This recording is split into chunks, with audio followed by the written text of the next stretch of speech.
ಬನ್ನಿ ನೀವು ಬನ್ನಿ, ಮುಂದಕ್ಕೆ ಬನ್ನಿ, ಮುಂದಕ್ಕೆ ಬನ್ನಿ.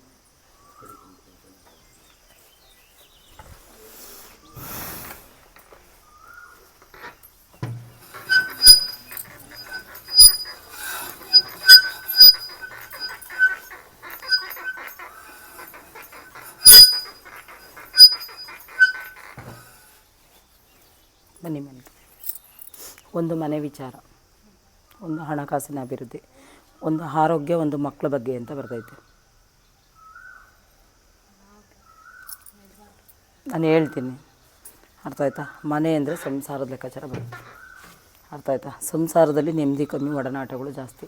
ಕಳೆದ 8-9 ತಿಂಗಳಿಂದ ಸಂಸಾರದಲ್ಲಿ ನೆಮ್ಮದಿ ಇಲ್ಲ ಅಂತ ಹೇಳ್ತಾಯಿದ್ದೆ, ಮನಸ್ತಾಪಗಳು ಜಾಸ್ತಿ, ಅರ್ಥ ಆಯ್ತಾ? ಸಂಸಾರನೇ ಕಿತ್ತು ಹೋಗುವಂಥ ಮೂಮೆಂಟ್ ಇದು. ಮಾತಾಡಬೇಕು, ಹೌದಾ ಇಲ್ವೇ ಹೇಳಬೇಕು. ನೀವು ಸಂಸಾರದ ವಿಚಾರವಾಗಿ ಕೇಳೋಕ್ಕೆ ಬಂದಿದೆಯಾ ಅಂತ ಹೇಳುತ್ತೆ.